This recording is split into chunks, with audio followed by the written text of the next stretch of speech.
2025년 8월 28일 목요일 새벽기도입니다.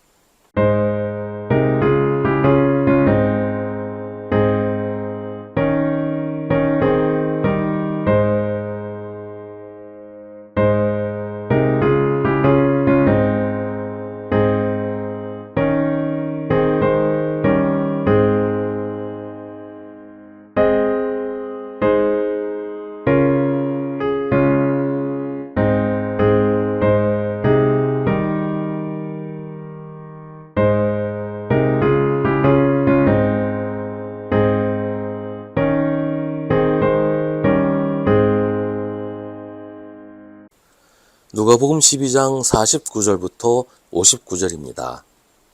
나는 세상에다가 불을 지르러 왔다. 불이 이미 붙었으면 내가 바랄 것이 무엇이 더 있겠느냐. 그러나 나는 받아야 할 세례가 있다. 그 일이 이루어질 때까지 내가 얼마나 괴로움을 당할는지 모른다. 너희는 내가 세상에 평화를 주러 온 줄로 생각하느냐. 내가 너희에게 말한다. 그렇지 않다. 도리어 분열을 일으키러 왔다. 이제부터 한 집안에서 5 식구가 서로 갈라져서 셋이 둘에게 맞서고 둘이 셋에게 맞설 것이다. 아버지가 아들에게 맞서고 아들이 아버지에게 맞서고 어머니가 딸에게 맞서고 딸이 어머니에게 맞서고 시어머니가 며느리에게 맞서고 며느리가 시어머니에게 맞서서 서로 갈라질 것이다. 예수께서 무리에게도 말씀하셨다.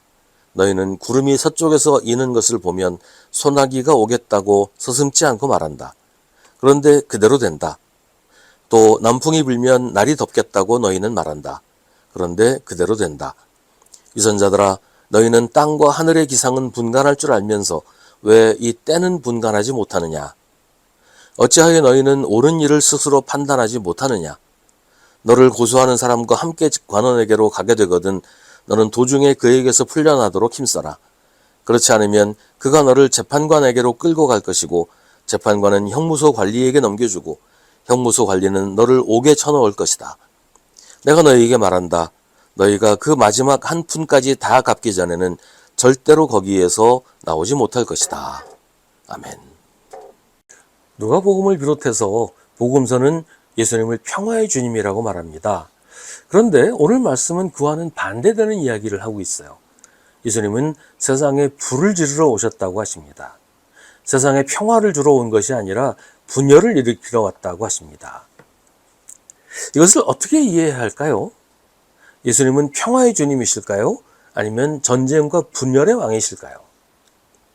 이걸 이해하기 위해서는 성경에서 말하는 평화가 어떤 것인지를 알 필요가 있습니다.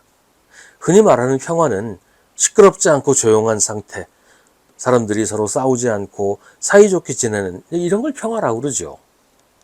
겉으로만 싸우지 않고 조용하면 평화롭다고 해요. 하지만 이런 평화는 언제든지 깨질 수가 있어요.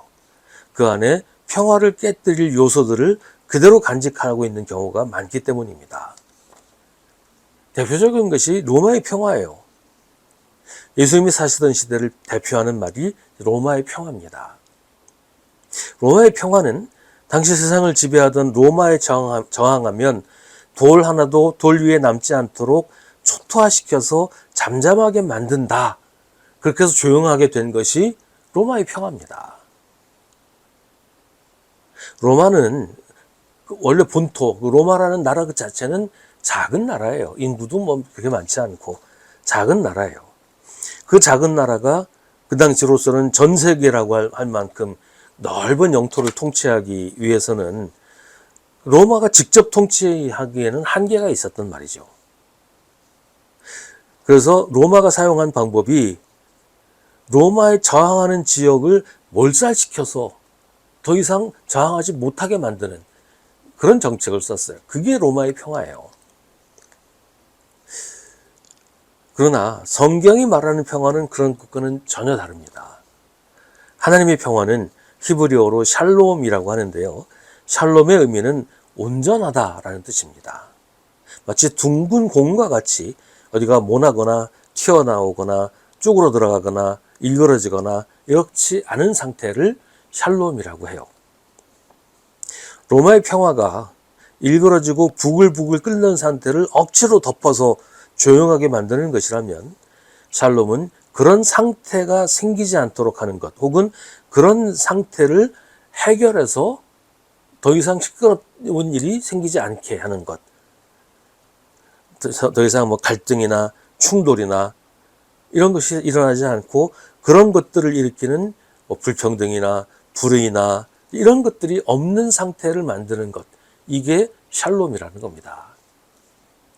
그렇기 때문에 로마의 평화를 위해서는 군사력 같은 물리적인 강제력이 필요하지만 샬롬의 평화를 위해서는 갈등과 분쟁의 원인인 불의와 불평등을 해소해서 억울한 사람이 억울하지 않게, 억눌린 사람이 자유롭게 되도록 이런 일들을 만드는 과정이 필요합니다. 그 과정에서 시끄럽고 어수선한 상황이 벌어질 수밖에 없어요. 갈등이 있는데, 불평등이 있는데 그걸 그대로 두고서는 평화가 올 수가 없으니까 그런 문제를 해결하기 위해서는 뭐 언쟁도 벌어질 수 있고 뭐 싸움도 벌어질 수 있죠. 근데 그걸 억지로 조용하게 만들지 않고 오히려 적나라하게 드러내서 문제의 본질과 핵심, 문제의 전모를 더욱 분명하게 밝히고 함께 그 문제를 해결하는 것이 샬롬을 만드는 길이에요. 그리고 그게 주님께서 하시는 일이라는 말이죠. 사람들에게만 맡겨놓으면 그게 불가능하잖아요. 그렇게 싸우면 싸움으로 더 발전하지 그렇게 싸워서 평화가 오지는 않아요. 그래서 주님이 오신 겁니다. 평화의 왕으로 오신 거예요. 예수님의 평화가 그런 샬롬의 평화입니다. 그러니까 예수님은 평화의 주님이시라는 사실에는 변함이 없어요. 오늘 말씀도 같은 얘기를 하는 거예요. 예수님의 평화의 성격이 그런 것이기 때문이에요. 예수님은 예수님의 말씀을 듣고 예수님이 행하시는 이적을 경험하기 위해 모인 무리들에게 말씀하십니다. 왜 시대를 분간하지 못하느냐? 지금이 어느 때인지, 지금 무엇을 해야 하는지 왜 스스로 판단하지 못하느냐고 나무라십니다. 왜 로마의 평화만 평화라고 생각하는가? 하나님의 백성이 왜 하나님의 평화가 아닌 로마의 평화만 바라보는가? 지금이야말로 하나님의 평화가 임해야 할 때인 것을 왜 모르느냐라고 하십니다. 하나님의 뜻이 이루어지고 하나님의 정의가 세워져야 할 때에 아직도 힘으로 상대방을 함락시키고 침묵시키고 무리하게 자기 뜻을 실현하려고 하는 그런 로마의 평화를 추구하느냐. 그 과정에서 수많은 희생자와 억울한 사람들을 만들어내는 로마의 평화를 왜 평화라고 생각하느냐라고 하십니다. 예수님은 평화의 주님이십니다. 예수님은 연약하고 무력하게 평화만 외치는 분이 아니라 하나님의 능력과 권능으로 하나님의 평화, 샬롬을 이루시는 분입니다. 하나님의 정의가 세상에서 이루어지게 하시고 하나님의 뜻이 하늘에서 이루어진 것처럼 땅에서도 이루어지게 하시는 분입니다. 예수님은 세상에서 하나님의 평화를 세우셨고 그 일을 제자인 우리에게 맡기십니다. 그래서 우리는 평화의 사도입니다. 그리고 지금은 하나님의 평화가 이루어져야 할 때입니다.